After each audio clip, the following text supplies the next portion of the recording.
Mad, sick, Reggaeville. Reggaeville family, this is Reggae Jam 2016, and I have with me good brethren, very great band. We have Lance drummer and BSC Ian Lewis from Inner Circle. How you feeling, sir?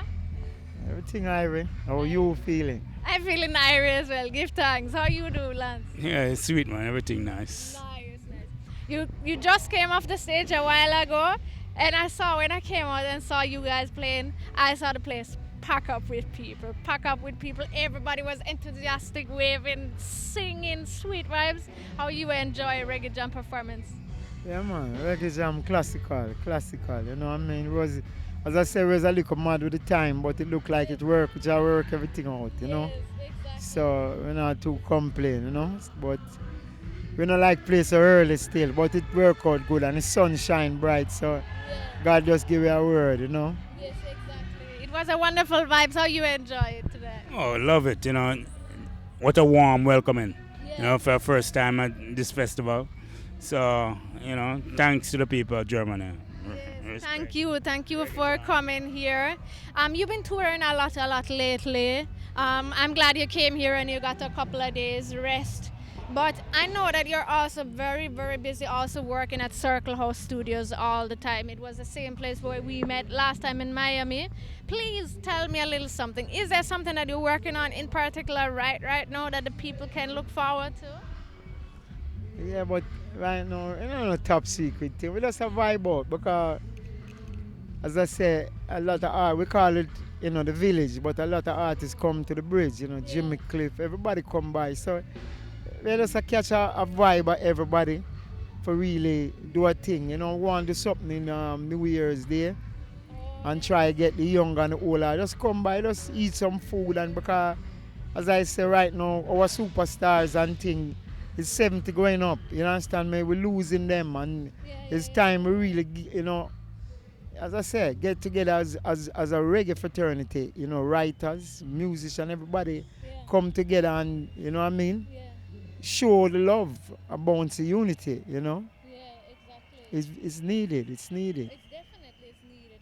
And that's what I really appreciate about the Circle House and the Circle House vibes. All the while you can see pictures, you see Kabaka is there, you see Chronix is there, everybody there.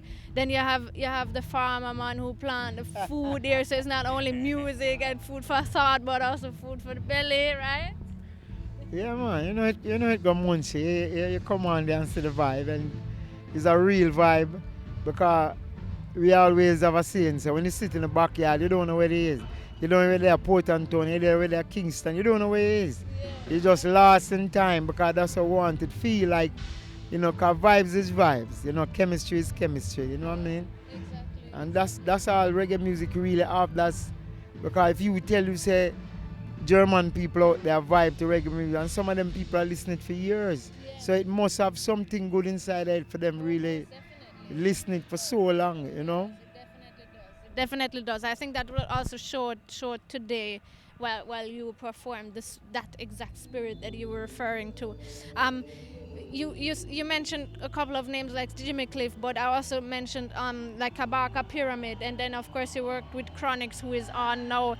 Assassin was a late release that you did, our J-Book, and this is a young set of artists now, and I find it very interesting that you're working with them, looking at them and their spirit and their message music that they're putting out. Do you find similarities to you guys when you were younger, them time in the 70s with Jacob and stuff?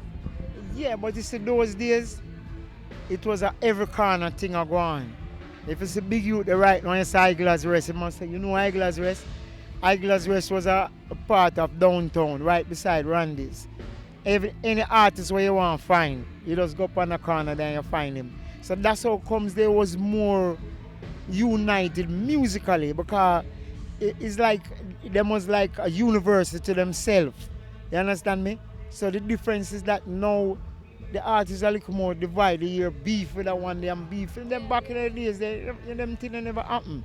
Because people are dealing with music first, you know what I mean?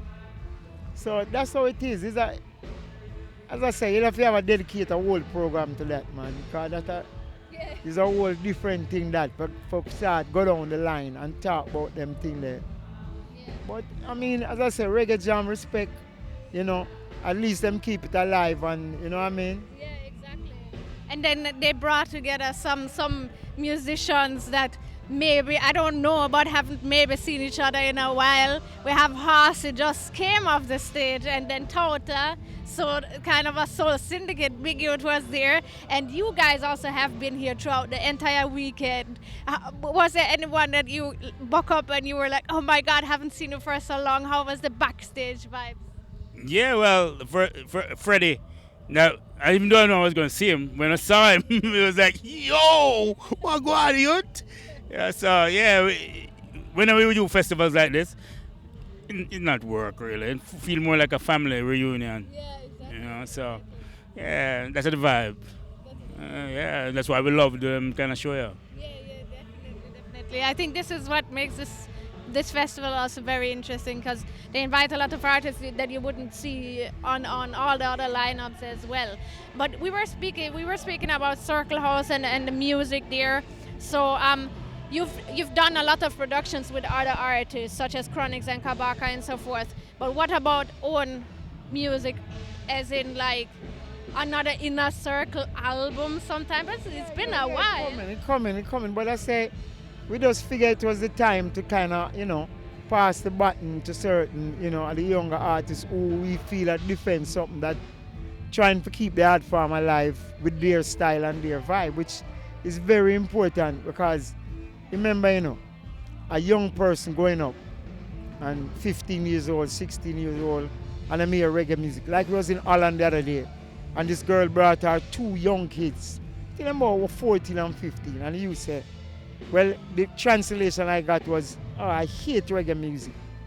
So I said, damn, why you bring them on the mail? Them said, but no, after tonight, we back in love with reggae music. I want to go to Jamaica and him start, because the vibe just captivate him, and he was right in the front, him don't move.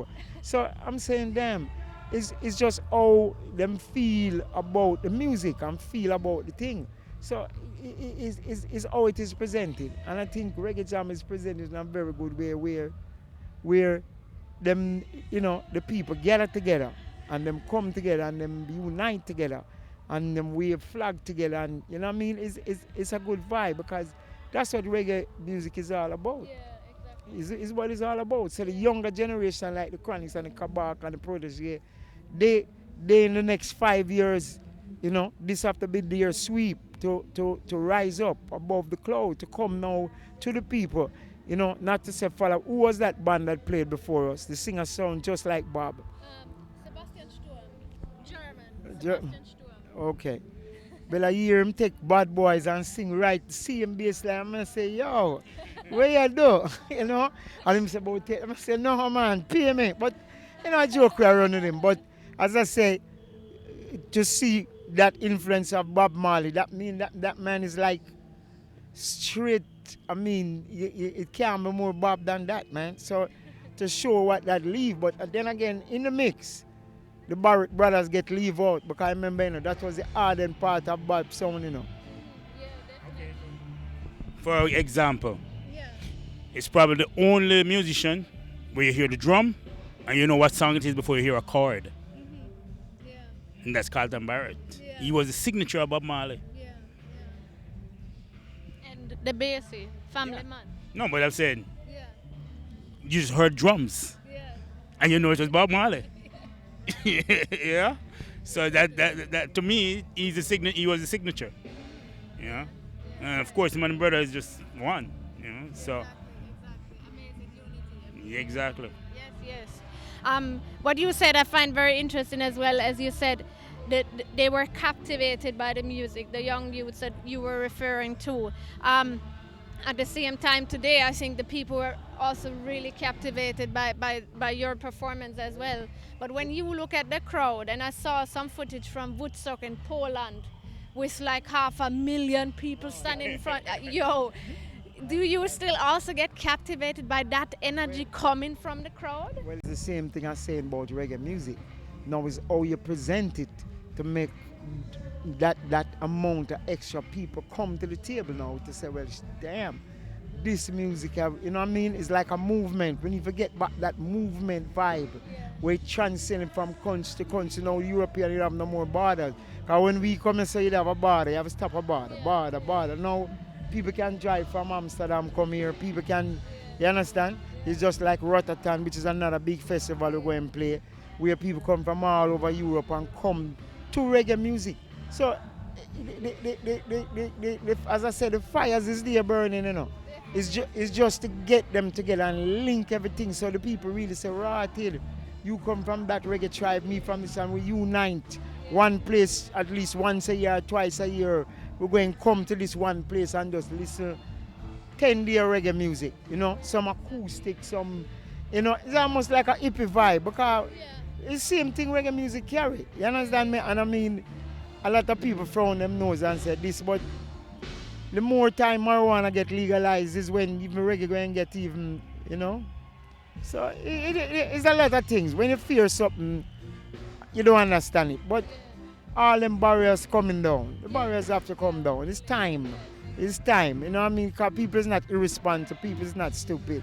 You understand? And as I said, I never played it. It was the first time we played this festival.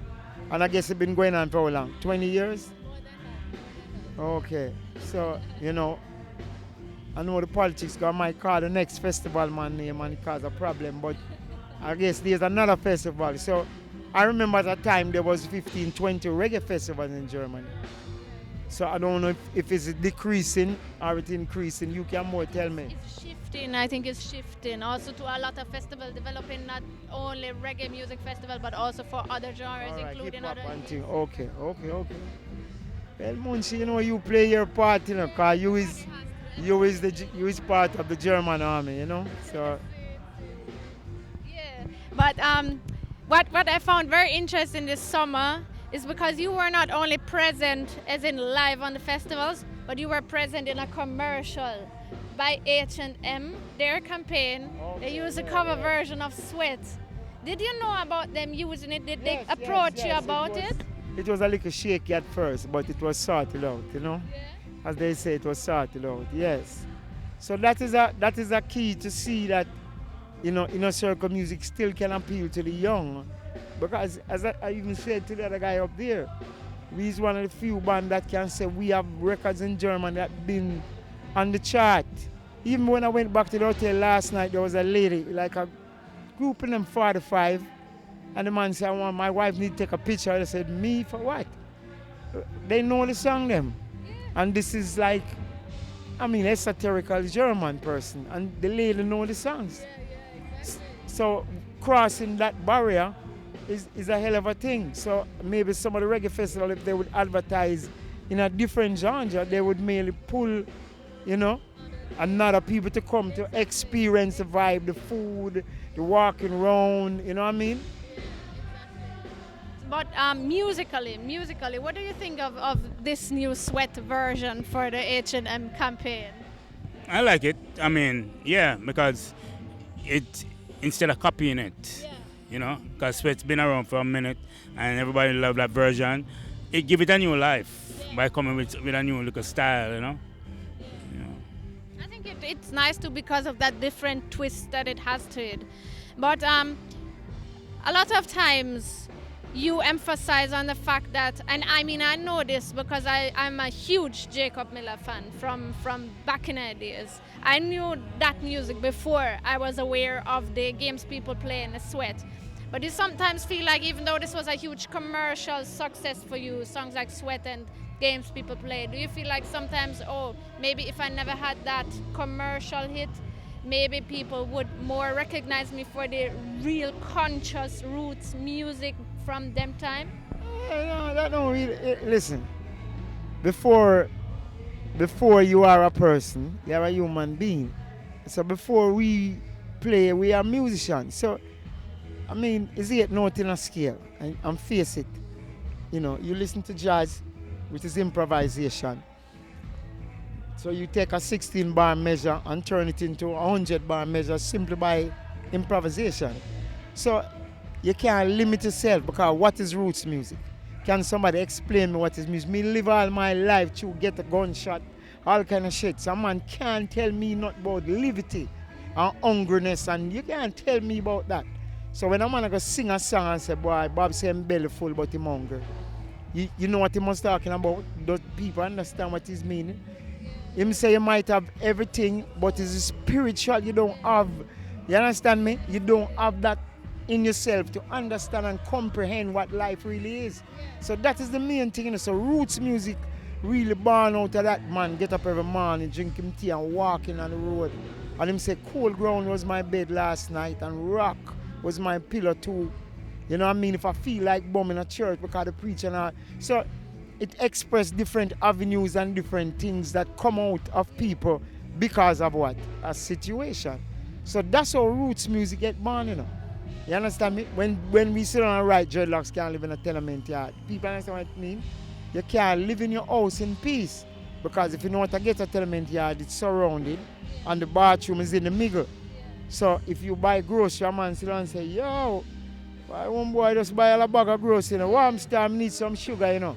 So them ever experienced to get a reaction, they go and run away because the pressure. Them don't know that. So a lot of people say roots music. You understand me? Bob music was roots, but Bob first album just have rock and roll guitar night. So don't limit something where a man doing by saying it's the roots. You understand me? That's why, as I told the dude in there, when we do a thing, we had songs which we made as Jacob Miller and songs we make as In a Circle. And it's the same family, same way I play the rhythm, same everything. You understand? So basically, having a hit record and knowing how to defend it is a whole different life. You understand me? So to a Rasta man arise in the sense then, when Bob me, I want to love you, I want to treat you right, you know what I mean, with a roof right over my head. We share the same bed, we share the same room. You understand? So him showing to say, I am Bob Marley, but I'm a human being. Don't just take me as this Messiah and this prophet. I'm a human being. You understand me? And when you read history and when them rewrite history and put it in the Bible and do a whole lot of different things, trying to influence the thinking. Now that's where you've run the borderline and the problem. Trying to influence somebody to be something what he's not. It's not every man burn ganja. It's not every man do certain things. But you want a general consensus of people that come together that love the same thing, which is what? Reggae music. So if you say, boy, me roots and you are, me listen dub, this and that. I have carried people from foreign into a Stone Love dance, real hardcore. And after 20 minutes, them and say, yo, now break out, you know. Because when the man say, pop, and the man say, pull up that. And you hear some blub, blub, blub, blub. It's not no finger thing, it's a man a bush shot. So you have to rate, but to a man who go dance every night, that come like, idiot thing that can't live that. You understand? Yeah. So when you're trying to be that person and you never experience it, as a Japanese, I see the girl in Japan and she winding up. I say, baby girl, where you learn them things there? Internet. Internet, she watch and learn that. Yeah. And right now, all right. I will give you a key thing and leave you. Check out the reggae band them, the white reggae band them. We have studied the reggae. If you close your eye, you don't know if it's Jamaican and play the music. So reggae, we don't know no color. It's for, the music is there for everybody. Yeah, true. We're happy for that. We give thanks for that. We give thanks for the reggae music for everybody.